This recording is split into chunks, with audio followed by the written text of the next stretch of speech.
Your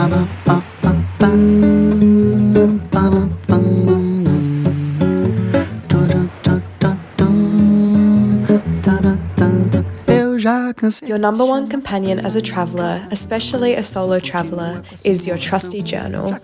This companion sees you through your long days at the beach, countless train and plane journeys, and cozy solo dates at a cafe. Journaling while you travel is not only a great way to keep yourself company and reflect on all of the new things you're experiencing, but it's also such a great way to physically document your days as memories to look back on later. We live in a digital age where physical media seems few and far between, but with the centuries-old art of journaling, we can collect these special pieces of our days, these ephemera, and they can live on forever through our pages. Hey guys, welcome to my room and welcome back to another journal video. You guys love my journaling videos and you love my travel videos, so I thought I would combine the two because for me, they definitely go hand in hand. So throughout this video, I'm going to be talking to you about how I journal, but specifically how I journal for traveling. And something that I haven't spoken about is that I actually started journaling through my travels back to my homeland of Italy when I was a little girl. I want to say that this is my first ever travel journal. Maybe I had one before this, but this is the earliest one I can find, and this is from my Italy trip in 2006. I think this is really special to look back on because now, 18 years later, without realizing I'm doing the exact same thing. So not much has changed since 2006. Journaling has gone absolutely incredibly viral over the last year, but like me, it's been something people have been doing for years, for decades, and for centuries. Now, as we live in a digital age, it feels even more special to look back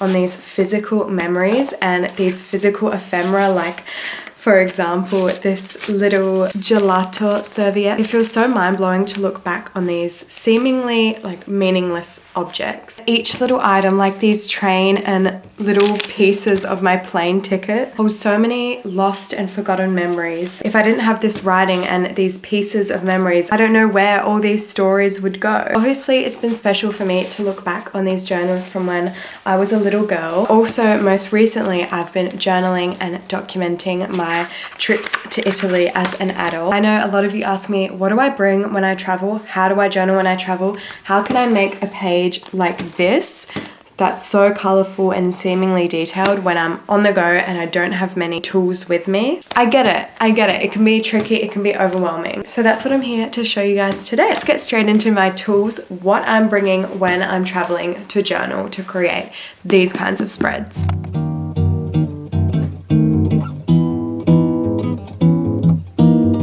Okay, so you've made it. You've booked your trip away, which is really, really exciting. But what next? What are the things that you're actually going to need to create the really cute travel journal pages that you see all over the internet? I can be the first person to admit this, guys.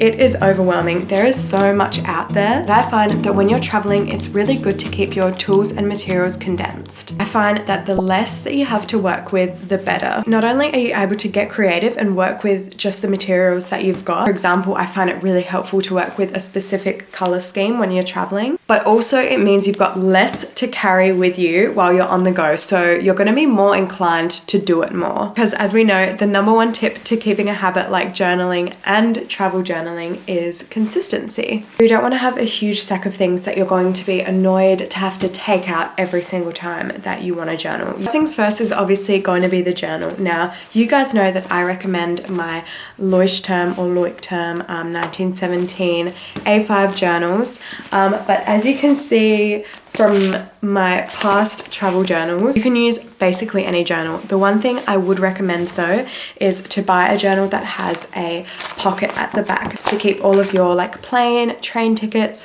all your little receipts and junk, so that at the end of the day or after a couple of days you can take that out and then stick it in your journal. Count how many times I say journal in this video, I apologize in advance. And these are the only other tools you'll need. This is still a little bit excessive in my opinion, but if you're a journal girly like me and you really love journaling and scrapbooking, or you really want to get into it, I recommend these. You can definitely cut this down. You can add to it if you like. But the point is these are going to fit in a very, very small, slim pencil case. First things first, you're going to need your favorite pen to write with. And we could stop there for the writing utensils. But I also like to bring a couple of textures in a couple of colors. Then I literally only have one colored pencil. This is a Prismacolor light blue pencil. Again, it's one of my favorite colors and I find it looks really good with all of my pages. These are just to add some little like hand-drawn details to some of the receipts or photos or whatever junk that you're sticking in, or to add little details to any of the sketches that you're making in pen. Arguably for me, while you're traveling, the most important tool is scissors. And I know this is a bit tricky. If you're only bringing carry-on luggage, you won't be able to bring scissors, but go to the $2 shop while you're away and buy a pair that you can leave. This is going to allow you to cut up all of those little pieces of junk that you collect throughout the day to make something really, really interesting in your journal. And I'll show you more on that later in the video. And obviously you're going to need something to stick those things down with. I've got 3 options here. A mini glue stick, this is from Daiso, and then I've got a little glue tape, and then I just like to have a plain piece of tape because sometimes I want to stick things like postcards in my journal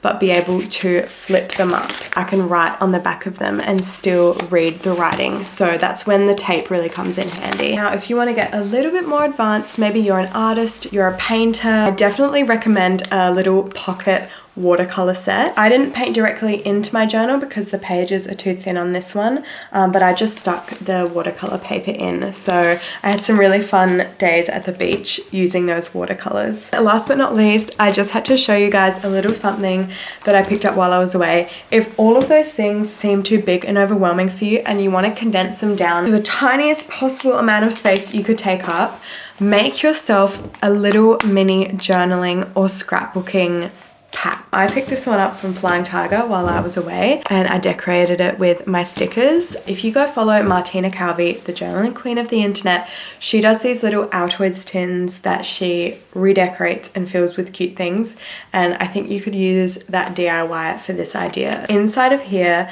is everything that you would ever need to journal. All of those things that I just mentioned in a really mini version, which is so cute. Couldn't not show you guys this. It's just too sweet. So those are all of the tools that I use for travel journaling. Now let's get on to some of the techniques.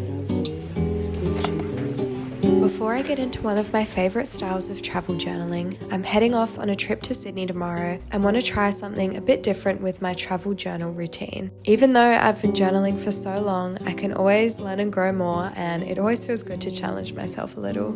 I get asked how I do my little sketches in my journal, but I've been wanting to work on this process and hopefully develop and get better at sketching. Recently, I've been taking classes on Skillshare to learn more about keeping a sketchbook and how I can improve on my sketching techniques, develop a habit of sketchbook journaling. I've really been enjoying Mike Lowry's classes on how to start and keep a daily sketchbook. His style is very cute and I love the creative ways he documents his travels through sketchbook journaling. I've been getting some useful techniques that I want to practice on this trip to Sydney and hopefully on future international trips. Skillshare is the largest online learning community for creatives with so many different classes across not only journaling but organisation, self-care, and even on starting a YouTube channel like this. As a work from home creative and small business owner, it's invaluable for me to have these classes and this wealth of knowledge at my fingertips that I can use and learn at my own pace. I'm so happy to share with you that the first 500 people to use my link in the description will receive a free 1-month trial of Skillshare. I'm so excited to learn and grow with you all.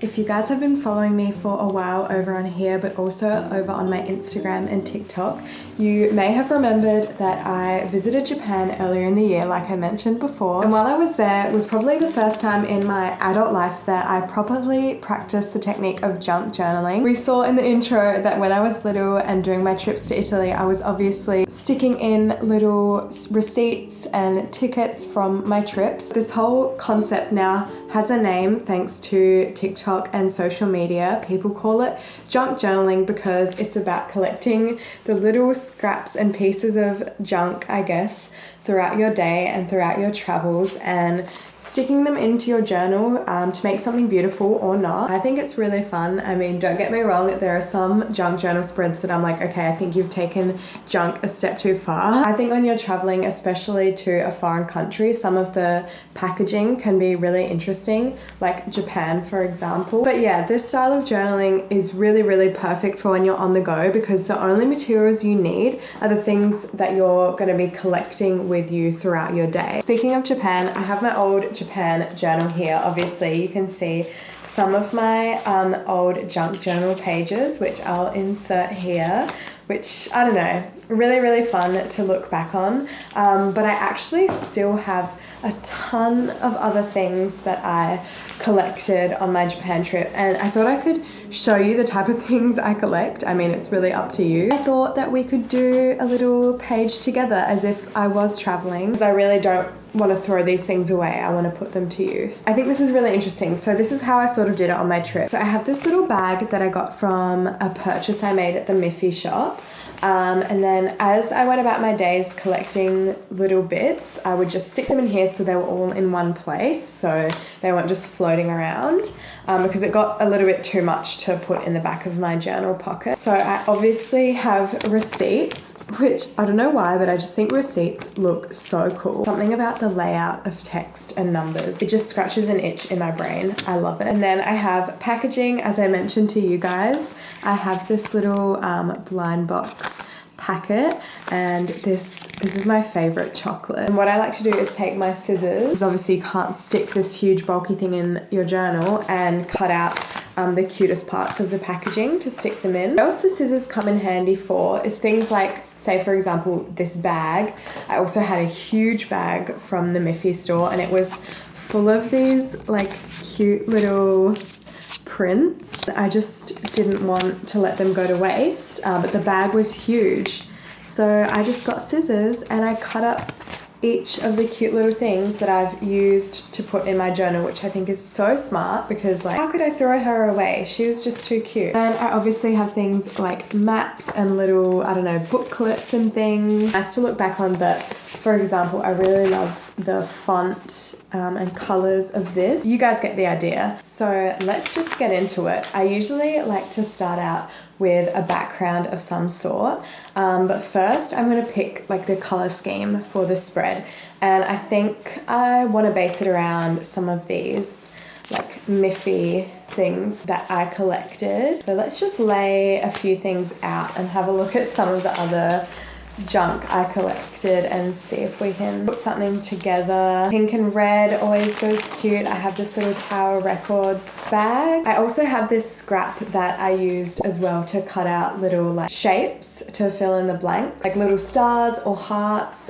just to fill in the spaces, which I love to do. Okay, this chocolate packet definitely fits in with this theme, maybe this like pink and red theme, and then it's quite busy, so I think we add in the receipt for a bit more white space. It's literally thunderstorming outside.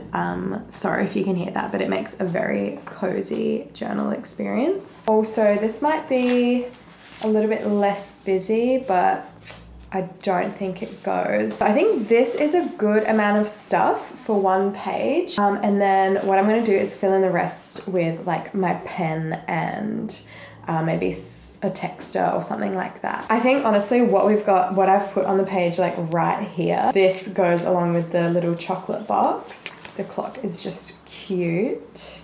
I'm just going to lay things out roughly. The receipt there.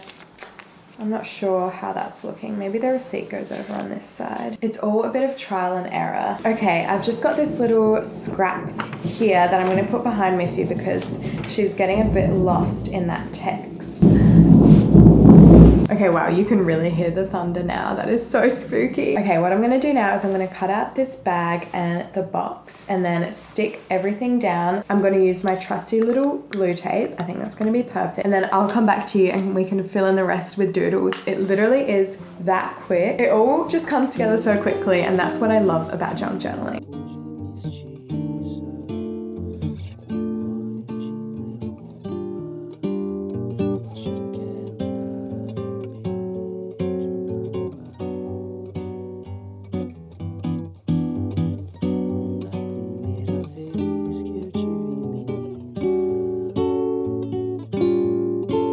Okay, everything is stuck down now and the rain is bucketing down. I'm sorry, I don't have a mic yet for my filming setup.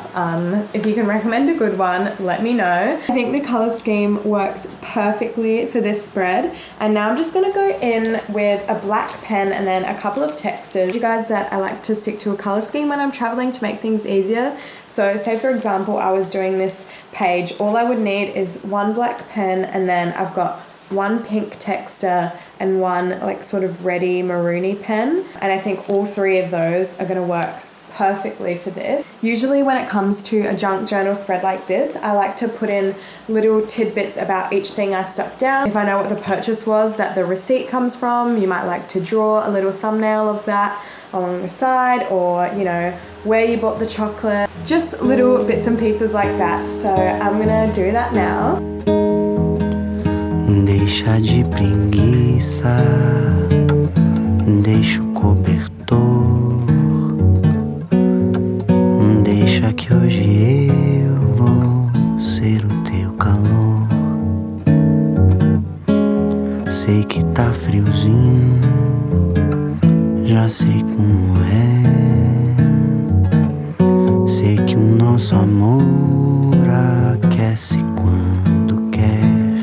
Okay, I think we're finished and I think it's been half an hour all up, or just over half an hour all up, which is great because this is something that you can do whenever you have free time while you're traveling, after dinner or during like siesta hour. It doesn't have to be perfect at all, it doesn't have to take long at all, and then you're left with a very colourful spread full of memories that you can look back on with little notes and little tidbits about experience that you've had. Now turned it into a work of art. The messier the better with these pages, the busier the better, the more fun, experimental, really go rogue with it, I guess. And it was also fun to relive the memories through these little items that I've collected and do this page here with you today. That's the other thing, you don't have to do it while you're traveling. You can just do it when you get home. It's maybe a nice way to reflect on your trip, kind of like taking film photos and developing them. It's a really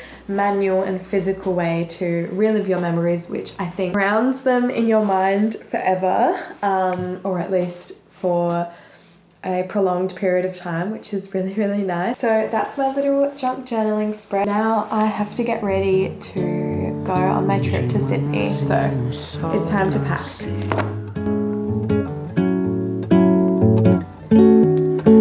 Deu esperança de beijinhos.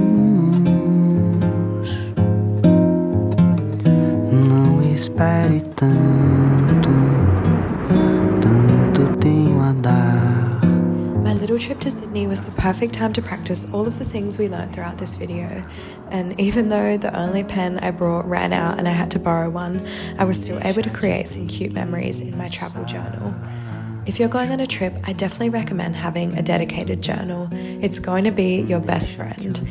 There's nothing better than collecting a bunch of experiences in this life and having them to physically look back on. No matter what your travel journal looks like, it's a piece of art, and the process of making it and looking back on it is priceless. So if you're going on a trip, have a wonderful time. See you in the next one.